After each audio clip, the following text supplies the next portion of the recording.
Well, good morning, everyone, or good evening or afternoon, depending on whether you're watching this from abroad or indeed later at our recording.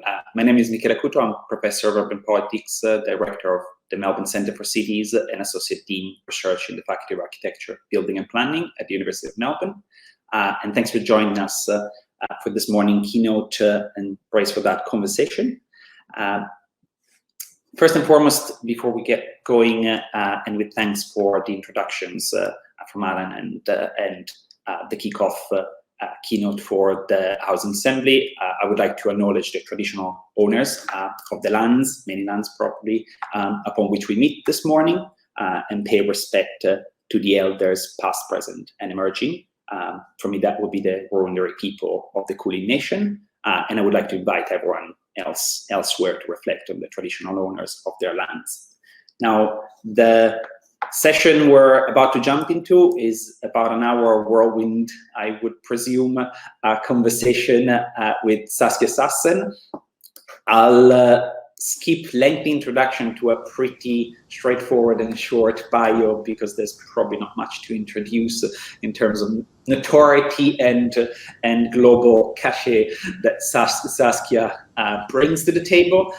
So for those, probably very few that don't know her, Professor Saskia Sassen is Professor of Sociology and the former Chair of the Committee on Global Thought at Columbia University and Honorary Professor currently as well at University College London, and the holder of countless awards that I shall not list, the things like the Prince of Astoria Award, the recent, just last year, the Geneva Picciotto Award, and many more.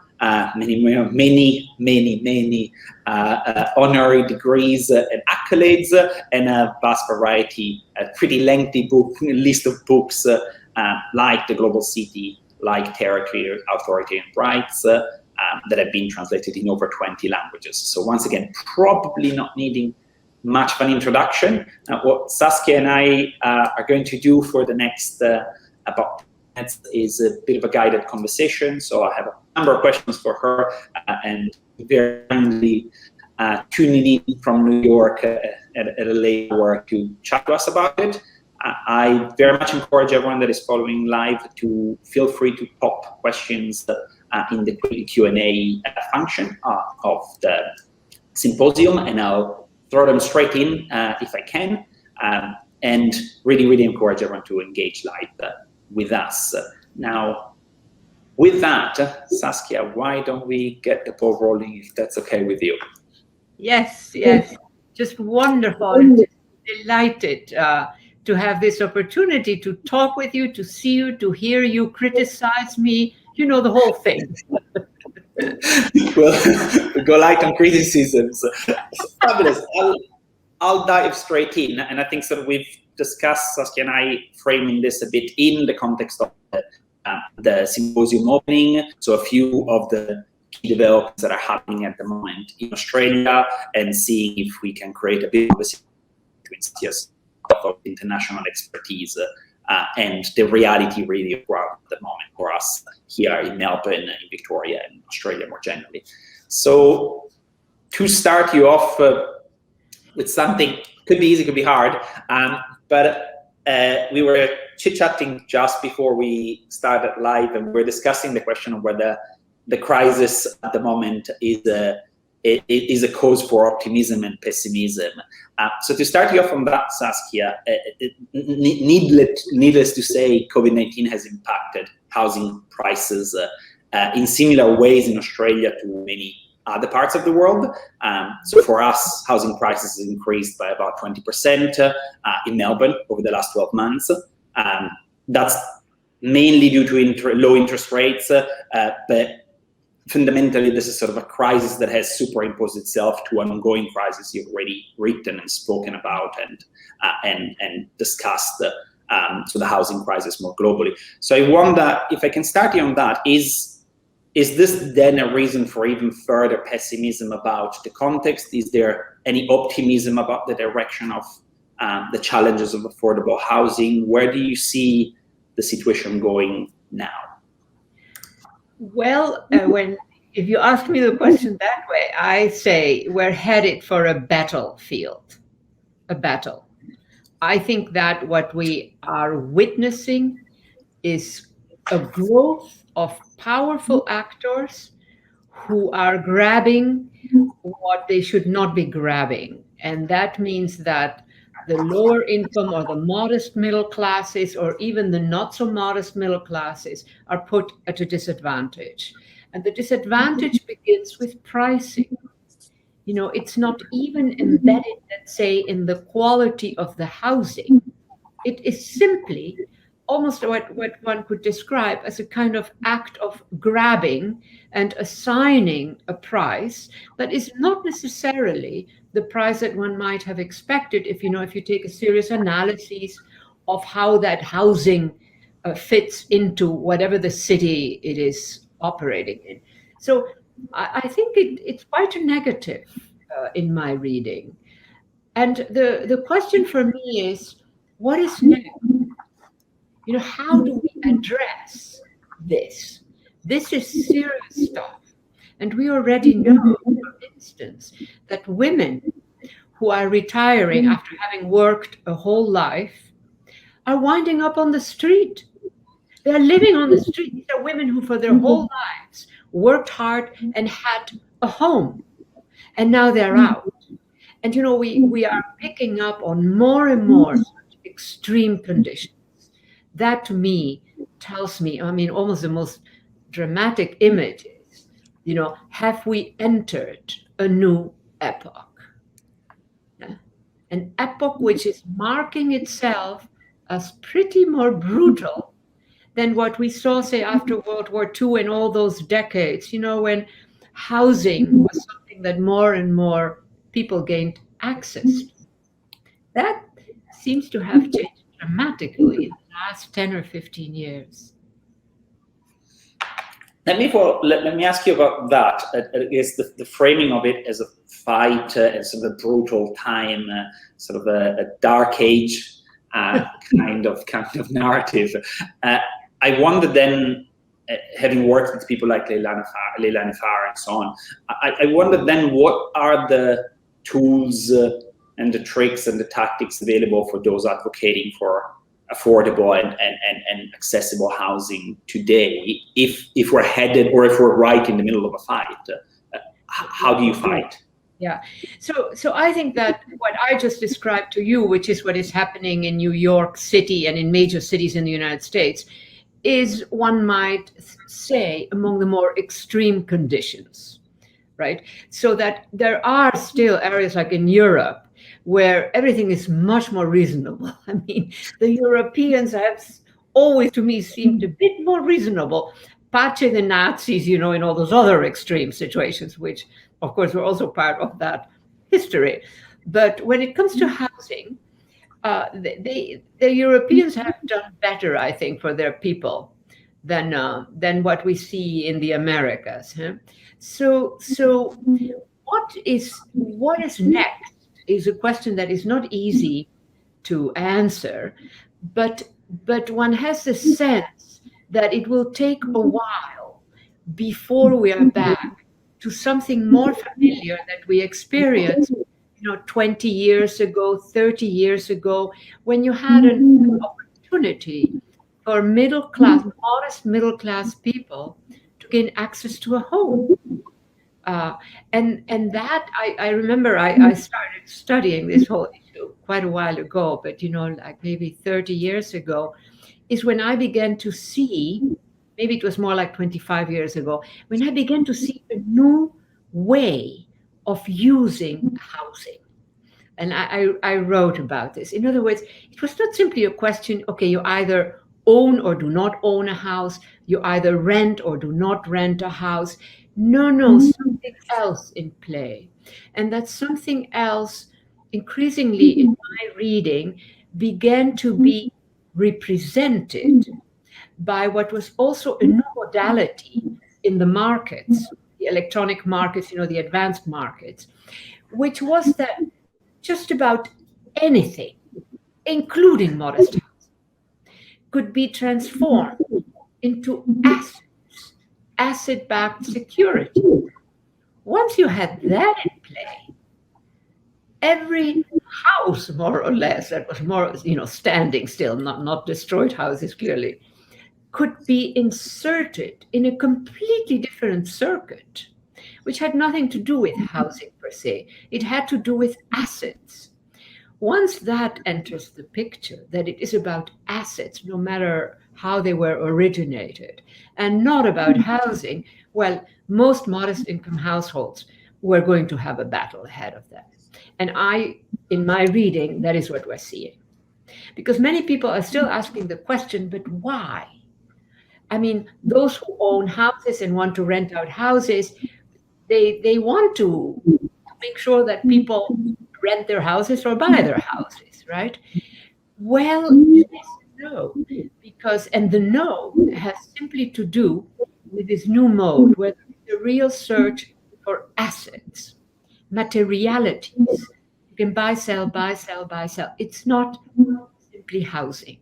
Housing happens to be a materiality, but it is not about housing. And I think that is something that is quite absent as an analytics, if you want, in the general conversation about housing nowadays. It's not only about housing being more expensive, etc.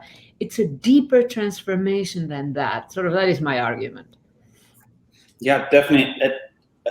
Actually, I just want to pick on that specifically, even though I scribbled something else on my note. But I think that's something that struck me of what you have been doing for quite some time, as you said now, that one of the first stories that you were telling already well ahead of this, even sort of ahead of the GFC, was to me a very international political economy story, a financial story. And I wonder if that sort of creation of a conversation is fundamentally exactly not so much about the material itself, that it is about financial assets and financial transactions and markets.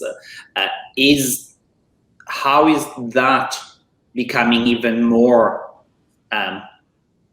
unfamiliar and uncharted? How is that financialization making the whole situation even more incomprehensible?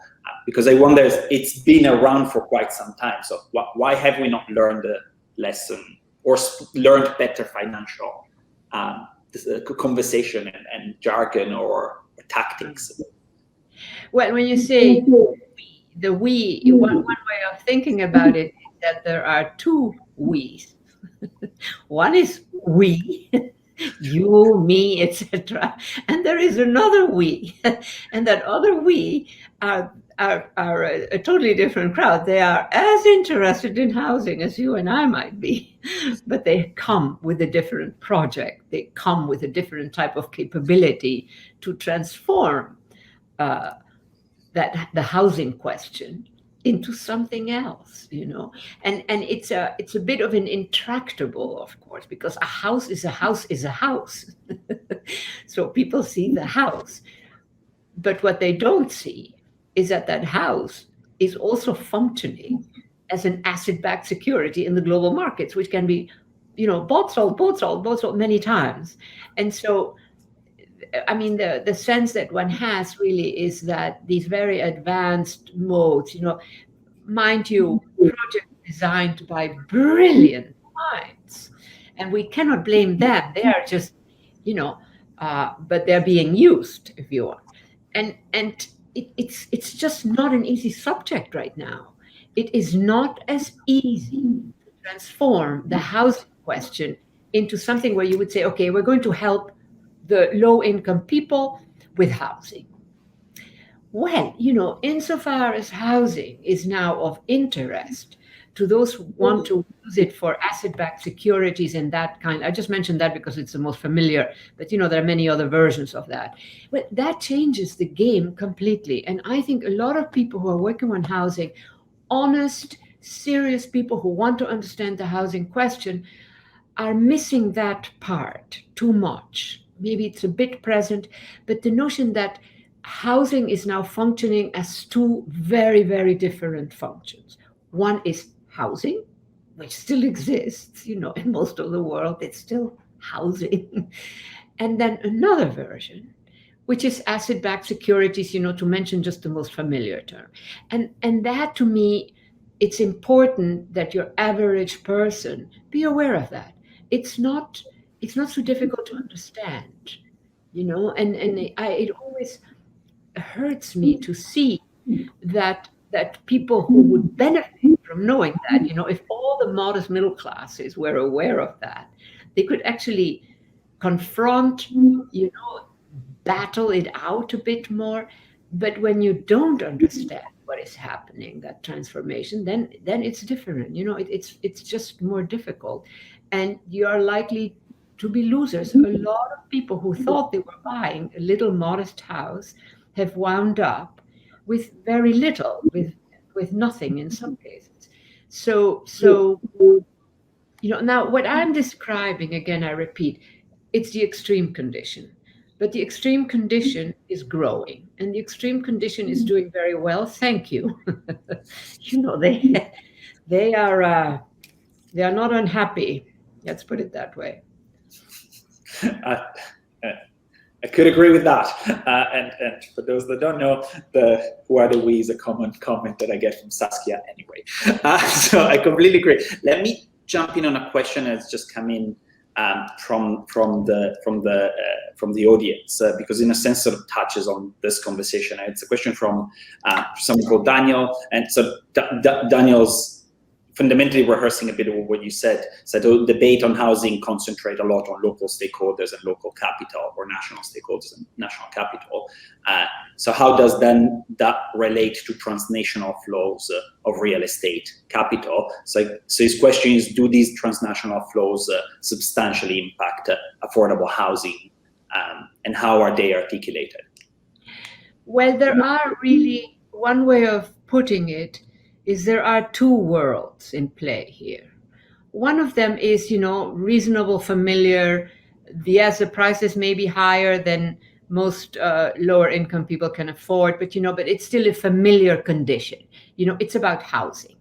And it's not the first time in our history that housing can have prices that go up, prices that go down, et cetera, et cetera. So that is still probably in most parts of the world, that is how it functions. Which means that a lot of modest income households can actually find a way in which they can own a house. Not all of them, clearly, but it's still reasonable. But then there is that other side, and that other side which we see certainly in our major cities, cities that are full of very, very active firms that are seriously effective in extracting what they want, that kind of familiar narrative. And I think that is what we're seeing in, quite a bit with housing in major cities, not in poor cities. That is a totally different world. But, we have a lot of major cities that, yes, have a lot of poor people, but they also have a lot of people who are not poor. And so that is really the area where I'm focused on. So, I mean, I think that we are confronting a fairly difficult situation when it comes to this aspect of housing. I don't think it's going to be easy to change that, because also, in high finance, they have developed extraordinary capabilities, and they can really take over a whole variety of elements, including elements that you would say, why would they care about that little house? Because it's no longer a little house. It's an asset, And so, I have a hard time imagining that we could actually change that condition anytime soon. Eventually, yes, because decay, I see everything as a curve. So eventually decay sets in. When exactly it will do, who knows? But so that means that when decay sets in, there are positives and negatives, but there will be a lot of negatives. The only positive that I can imagine out of that is that big firms leave certain cities because the cities are more impoverished, because there are too many dangerous situations, they're no longer attractive. I can imagine those scenarios, so that they give up on some cities. They say, to hell with that, it's too complicated, it's not worth it, we run risk. That is also happening in many parts of the world. And so, but it does also mean that in cities like the good cities of the Americas, not all of them, but quite a few, the big cities in Europe, that's a different story. This new mode can really be very operative. They can really extract quite a bit of money, and so to me, it's sort of a problematic situation at both ends. One is those who barely have access to housing, or those who have to pay a lot for housing that is very poor, and the other ones, the ones that transform housing into asset-backed securities and other such fantastic instruments. It's not a strong, good, attractive scenario. It is not. Let me pick you on that one, because I think that might be a third side to that story. And I guess sort of that's a narrative which you would have seen quite extensively in the US as well. So the narrative is the city, and so the centrality, and then the global city centrality in the conversation. But then at the same time, that narrative is sort of come in, and there's a debate, a physical movement to the regional, we call it regional, or the countryside, the escape to the countryside kind of narrative, which in a sense then reduces housing affordability around the city itself as well. So I wonder, so to me, that's a double question. That's the question about does it change the centrality of the city in the debate? But also, I guess, speaking on your last comment, does it also have a perverse effect on the capabilities of the region, the country, the suburban to even cope with this shift, right, massive interests, massive flows? What do you think about that? Well, these are excellent points, and I think it will vary, from city to city. But the centrality of the city is probably today a diminished condition, I would argue. There might be exceptions, if you are dealing with a country where its main city or cities are somehow rising, that does also exist. But when we think about more familiar grounds, I do think that, yes, the city remains a very important zone for extracting, but it also has some positives. I think most cities that are more or less functional are positive environments. What I described, the financial aspects, they're concentrated in certain settings. They don't bother too much with most of what are the inhabitants of cities, the housing of cities. They don't. They know exactly what they want, and they get that, but it's not everything. They don't want everything. No, I don't know if I explained myself. In other words, there are a whole bunch of housing situations, etc., which are of little interest to big dealers, whereas others, other situations, there is great interest in that, in transforming that, in buying that, even if it is just to put it, in this sort of this other circuit where it can be bought, sell, both. It's about buying and selling rather than housing, though they're using housing, but in the long run, the long history of cities, I would argue that it's very difficult to kill a city,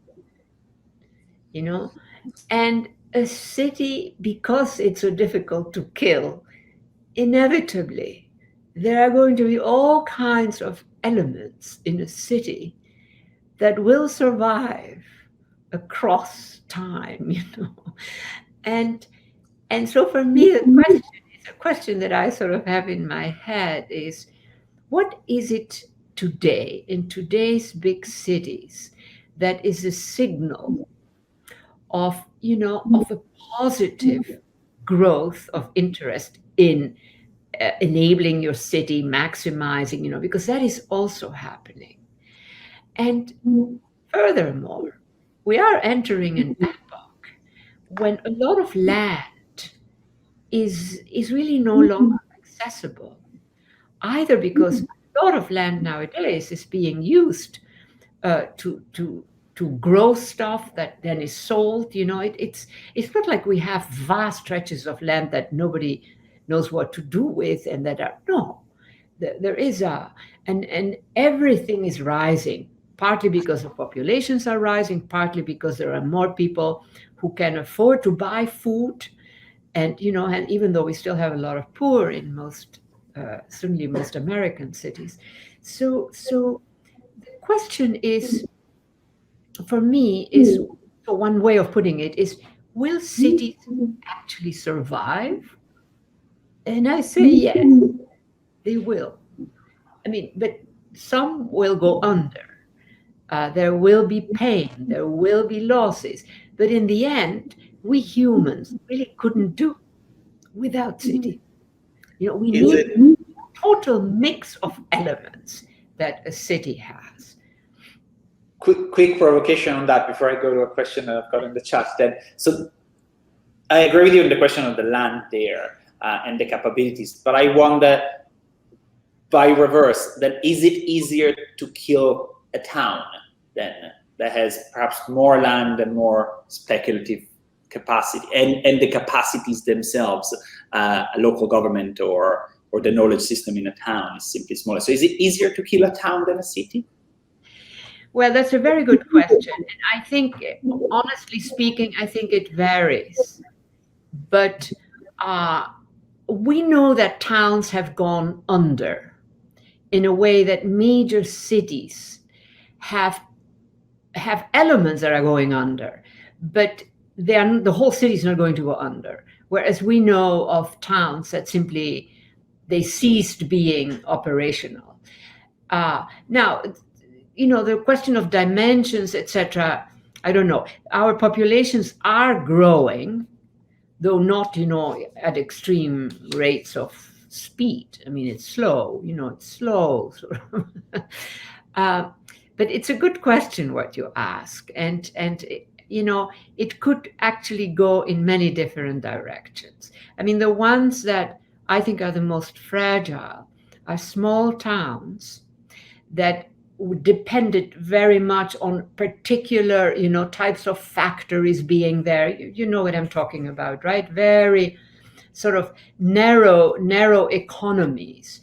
Well, many of those towns are in deep trouble, and some of them are finished, frankly. So we know that a town can die. A city is a bit of a different condition, because there are so many actors who depend on it. Once you have a city, a functional city, you have all kinds of things that come in play. So that would be more difficult. But look at Detroit. Detroit died and then it re-emerged, which is also an interesting point. But Detroit, everybody said Detroit is dead. It was quite dead. And now it's a working city. It's good. I was almost worried that you'd call Detroit a town. Let me take you to I'll be intentionally annoying here. Friends know that that's a town I know well. Let me take you to a town up north from Melbourne called Canberra, where the government sits. I wonder, what's the role of the state in all of this? What's the role of the national framing and the national powers in all of this? And this goes to the question that then I have for you from the audience. But how does the state come into this picture at this moment in time? That is a very good question. And my reading in big cities, I don't know in smaller towns, etc., that I don't know.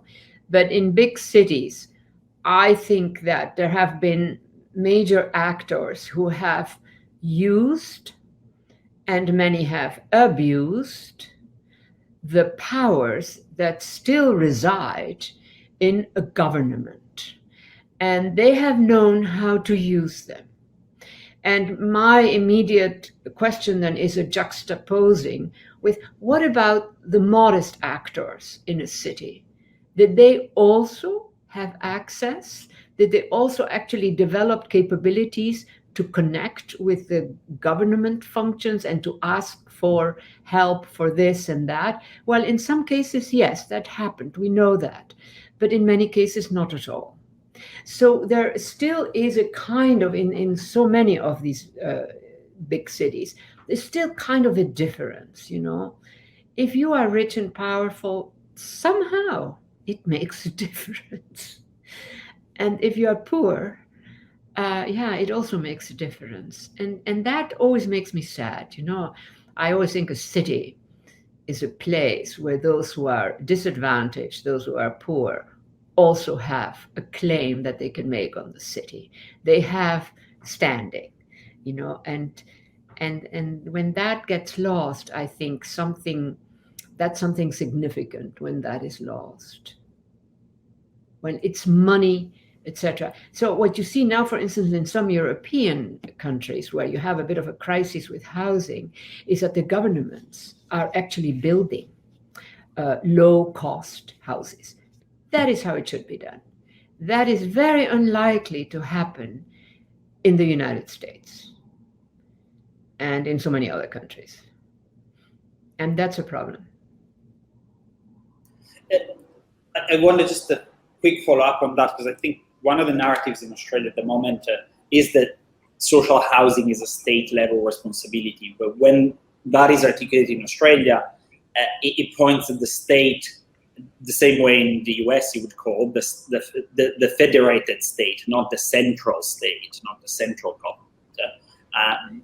And yet it is fundamentally funded via agreements with the federal government. So there's sort of this additional point of politics and economics in that, that at one hand it passes the bucket of the responsibility to the state, rather than the central state, and on the other hand relies on federal government funds and investments that have been insufficient. So I wonder, how have you witnessed that sort of that diatribe of there are three levels of government often in this picture, not just the local and the central? Yeah, I mean, I think that in the case of the United States especially, there is a kind of autonomy that in Europe is not quite present, but an autonomy to even small towns, that they can do what they think should be done in their country, in their city or whatever. You know, Europe in that sense is a bit more under certain major notions and measures, how you conduct it, etc. So in the United States, yeah, there you sort of, it always reminds me a bit that after all, the United States started a bit as a, what do we call it, wild, I don't know what, you know, wild land, wild, you know, there is a sense of, which is interesting, of individuals, especially in some more isolated areas, in small towns, where they feel entitled to make claims. They feel entitled also to seriously contest governments. Governments are seen as second-rate entities in many of these cities, you know, which are smaller cities, which are full of people who build themselves up, you know, from scratch, who transformed a place that was half dead into actually a working city, even if it might not be terribly attractive, you know. So we have a lot of that in the United States, which when you go sort of in the interior of the United States, it's just amazing how strong the sentiment is about the rights that they have to the city, what they can claim from the government.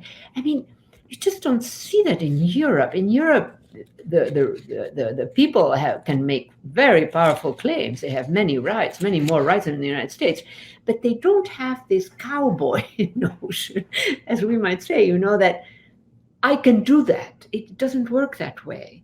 It's more that the law itself contains the rights that they have, and we don't have that, you know. So the Wild West notion is still a bit there, in a way that it's It's really not in Europe. I just use Europe as a big juxtaposition. Yeah, look, I wonder if that then takes us to a consideration that, in fact, then the depth of the crisis and that sort of real feeling of entitlement, as you say, to contest government, to contest the private sector, does it enhance then people's, is the housing crisis fundamentally enhancing people's claim to the right to the city? Well, I mean, I think in the United States, what in Europe, in many European, I don't know if in all European cities, but what in European cities might be taken very, very seriously. The right to the city, the notion of respecting whatever the existing laws, around a situation, an urban condition. I think in the United States, it's a bit more its own version, its contemporary version of what we might in another epoch have called the Wild West. It sort of always amuses me when I think that. And sometimes it's actually very legitimate and good stuff, that the neighborhood or a city, the leadership of a city rises against something that the government, I think that is good. That is not always bad. I mean, but sometimes, of course, it's not great. So my reading, certainly in a country like the Americas, I am also thinking about Latin America here. Latin America is already more different because the leadership is very strong, very engaged. There aren't the in-between spaces that we have in the United States very often, that are sort of a bit of a free-for-all. You don't have that in other parts of the world as much. So, it really depends. But one thing sort of that I would extract from all of this is that the city is a live animal which can generate, all kinds of opportunities. I would think that most of these opportunities are dormant. Nobody has time really. Most people don't, but they are there, and the time might come. We have seen this in the history of the United States also. The time might come when they come in very handy, and suddenly people say, okay, we have this right. I mean, what is always stunning to me in the United States is how little the citizenry knows about what their rights are. So, but the rights exist. And so every time that there is something that is quite delicate, suddenly they discover that they have those rights. And that is also a very interesting feature, I would say. But it is underutilized also, And I don't know, in Europe, I mean, I think of Europe as just a more reasonable proposition than the Americas. 100%. I've got a question exactly on Europe, but let me throw you two quick questions first that we have from Jesse and Rob in the audience that have probably been patiently waiting. And I'm going to start with Jesse because in a sense, it starts from the Wild West, it starts from the conquistadores, and it starts from that framing.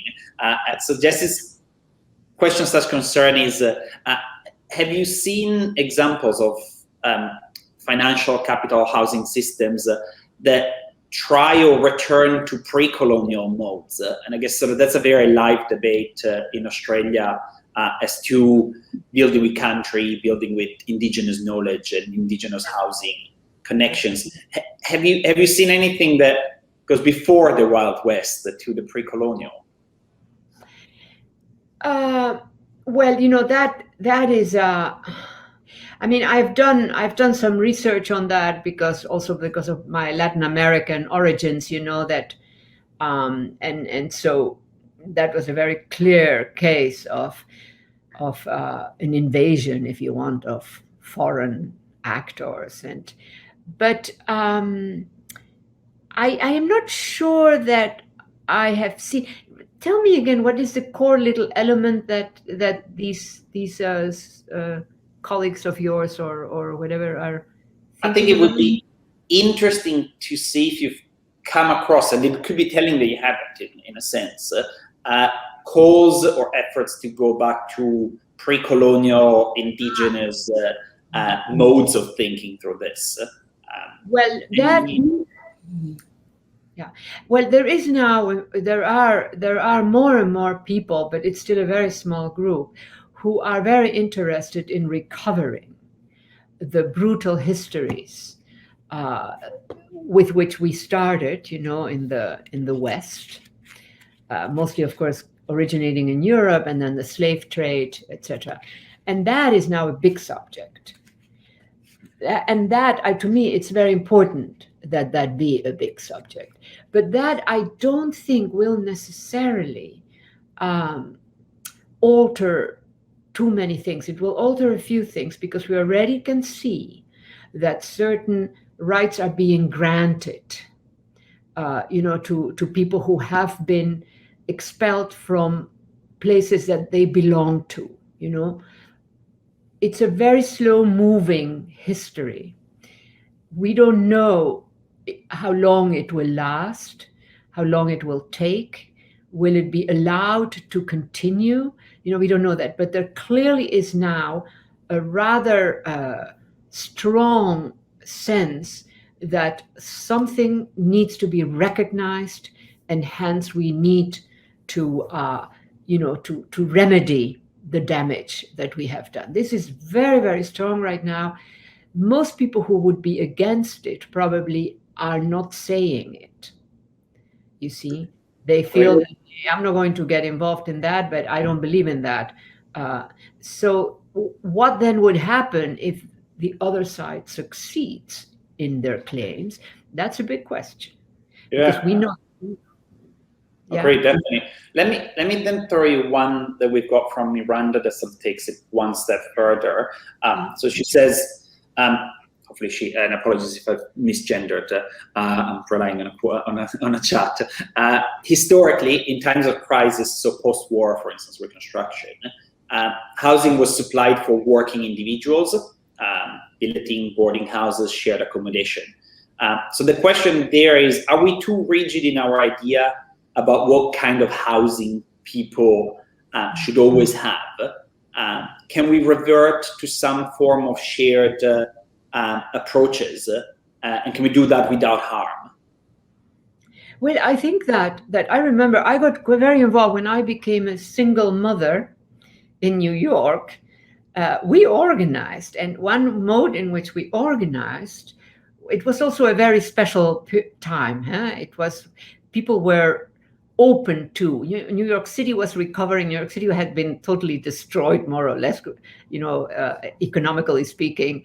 And so this notion of rights, the rights that we citizens have, et cetera, et cetera. And so one thing that was also being developed was women, single mothers. I was one of them. Where we try to generate a mode of living which involved a shared kitchen that was huge, where everybody could cook, etc., and do that, and then separate mini housing units, so that we had also our own, moments with our children and whatever, our mates. So that was a very special, and I don't know how much of that still exists. For me, it was heaven. I love that, but that was already an indication of a disposition and a recognition of a possibility. And it would be interesting for me, I hadn't even thought about it, to see whether this has come up again, because I know at some point it sort of died. There was a time in New York when we were all activists, we were all contesting power, and such interesting innovations came out of that. But that then eventually died. So what I don't know really is what is happening today along those lines, and I'm not sure that that's exactly what you were after. But in its time, it was really an interesting proposition. We became very excited about this option. It seemed so reasonable, and especially for single mothers, I was one of them. It really made a difference. But it was also a special time. It was a very special time in New York, because Manhattan was poor. Manhattan was broke. There was a lot of empty space. Manhattan was seen as dangerous. all of those elements meant that you had access to buildings at very low cost. It was very, very special time. I really enjoyed that time. I like that you've taken that further into sort of disassembling the idea itself of housing into sort of different constituent parts, and sort of the kitchen and the dwelling. I think there's a lot in there. I think that could tie into the question that I have from Rob, that's reflecting on sort of national news and broadcasts that we've got here, that are really centered on interest rates and record low interest rates. So he's suggesting that in many contexts, the sort of high levels of gearing and the keeping of the interest rates so low disproportionately supports investors over first home buyers. So it's got a very practical question, which is what would be the advice that you would give to the first home buyer that feels locked out of that system, that feels disproportionately affected versus the investor? Right. No, I think this is a real problem. When we started out, 30 years ago, 40 years ago, I don't know how long ago that was, but it was a long time ago. There was a lot of, for one, Manhattan was poor, relatively speaking, but a lot of the rich had left. Manhattan was seen as problematic, as full of crime. There were quite a bit of criminal activities going on. There's no doubt about that. So when we then entered Manhattan under those conditions, we had space. We also risked. The notion was you always have $2 in your hand if you step out on the street, more than too many sets of little $2. So otherwise they would sort of hit you or kill you, etc. Manhattan was brutal at that point. It was a decaying city. In that decay, all kinds of housing became low priced. And so it was a great time. That is also the irony that a city can contain, which I find very attractive, that. Did I answer the question or not quite? Huh?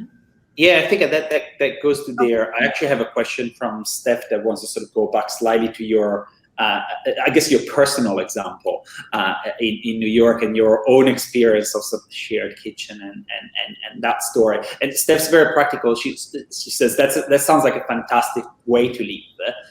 Yeah. Would you be comfortable? Are you able to tell us how was it funded? How was it set up? Well, number one, as I said, Manhattan was a poor city. A lot of cheap housing was available.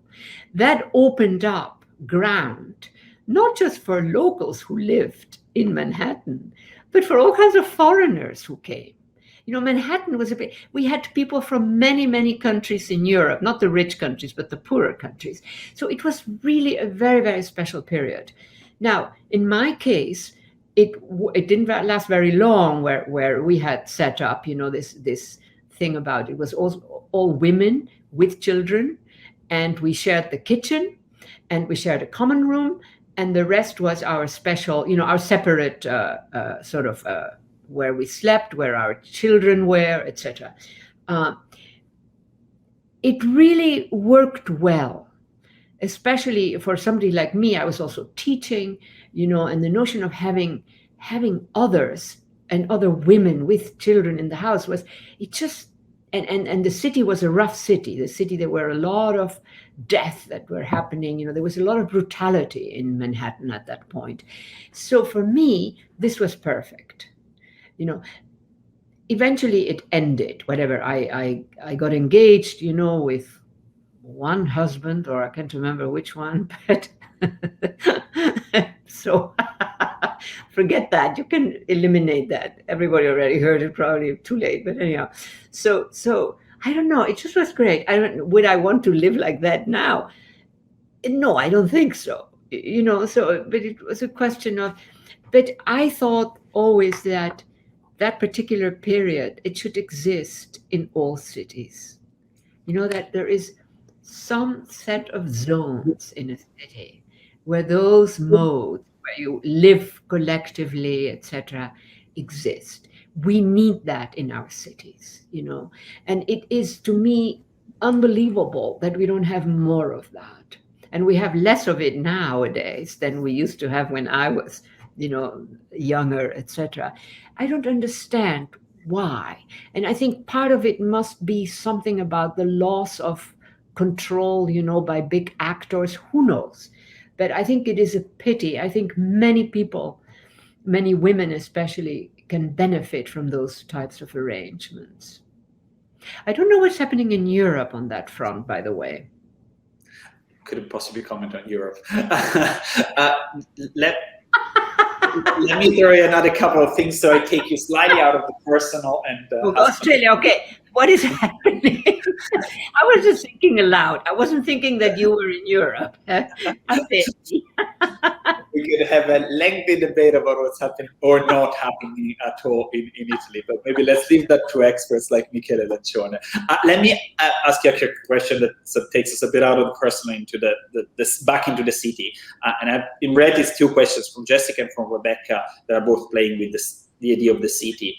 So Jessica wonders if there's a conflict, or you feel like there's a conflict between recovery, the COVID-19 recovery, the pandemic's recovery, and development. And she says in that we cannot speak against the excessive and aggressive development because of the need for cities to recover. Do you feel like that's a fair statement? Well, yeah, I think I sort of agree in the sense that we have to give the leadership of cities also a bit of a break. If the city has been in a lot of trouble for a long time and new leadership comes in, we cannot assume that they are bad people if they don't fix it all. That is just a bit too much. The question for me is rather, why don't we have a mode whereby a lot of the wealth, there is so much wealth in our major cities, that wealth should want to enable the city, and that there is something that we develop, something that could also mean that the people the rich who donate, I mean, there are always, rich who are donating, but we need more of that they would really be recognized, that there's something really that we appreciate. Now, the elites in our rich cities, they do a lot of that, but it is a bit of a certain circuit. It doesn't move too far. Often it is we support the opera, we support, whatever. We need more than that. And I think we have a lot of rich people who wouldn't mind giving more, but the instruments are not there. Europe is better in that sense. Europe just demands from its citizenry certain actions, certain payments. It's just more expensive also in Europe. We could really improve in a very significant way, and the very rich who donate would not really notice that they are losing much ground. I mean, the concentrations of wealth are quite extraordinary, and so I really don't worry about that, nor should they really worry about, So we have donors who historically have always donated, but the new generations seem to have other ideas. Now, there is a truth here, and that is that in the older days, there was only so much that you could do with your money. Today, you can do a hell of a lot more with your money. And that then creates a break with the notion, I'm going to support my city, So that is an issue. That is an issue. All right. I think I'll throw you one last one if you can bear with me, because it's in the interest of sort of tackling Rebecca's question too, and not making this about me or you. So Rebecca actually picks up on that, and she says, "So, do you think that the idea, that sentiment of shared resources, so land, social value, shared amenity, is it actually possible in a wealthy and vibrant city? How is that made possible in the rich city?" Well, I mean, a rich city, if the leadership of the city, I mean, the government of the city, I didn't mean the leadership necessarily, but the government of the city. If the government of the city has resources, I think that one can get pretty far with also getting donations, from the rich. And I think that the new younger generations are pretty available to fight that fight, to say, look, we all love our city, let's work at it, etc., etc. There is a kind of energy for that. Now, if the leadership is not respected, if it abuses, if it just supports, some sectors and not others, then you have another situation. Now, a city is always a mix of elements. A city is never going to be a place where everybody agrees. It's just not on. And so it's not easy. It's not always easy. However, I would then say there are some basic elements that don't hurt anybody, but that would make a lot of difference to the really poor, the really disadvantaged. Now, when you look at a city like San Francisco, like I mentioned en passant earlier, we now have dozens of women, as I mentioned already, who have retired from their jobs, who are in their 70s, who are living in little tents in beautiful San Francisco. And San Francisco, with it all, has been good. It has just said, okay, you go there, they've pushed them out a bit further, and there they are. It's ridiculous. San Francisco is a very rich city. Yes, it's nice that they allowed those women to stay outside, but was there nothing better? And there is, I think, where the United States shows a kind of brutality, when it comes to people, that I still think, quand même, I may be wrong, is a bit different in Europe. Now, I don't know about your country, but probably there too. There is something that to me is almost inexplicable. And you have a sense also that a lot of the heirs of big fortunes are more practical, is one gentle way of putting it. Why should we give it away when we can make money? That kind of practical, a very problematic kind of practical. I mean, I don't, I have a very hard time understanding that.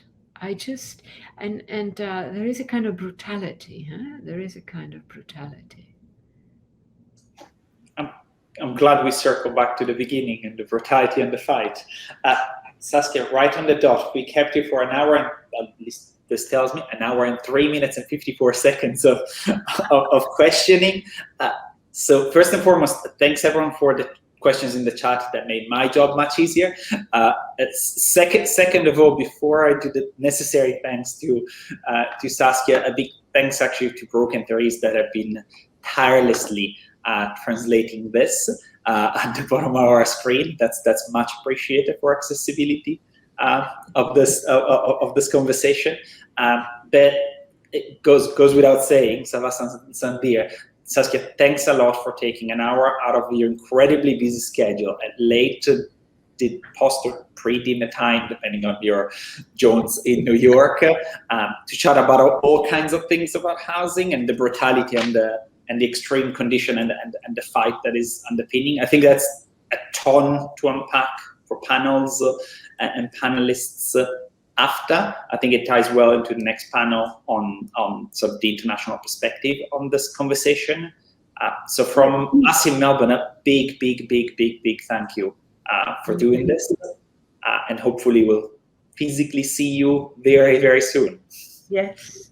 Wonderful. Thanks a lot. It was a pleasure. Thanks a lot, Saskia. And thanks everyone for tuning in. Yeah, we say goodbye. Thank you. Bye-bye.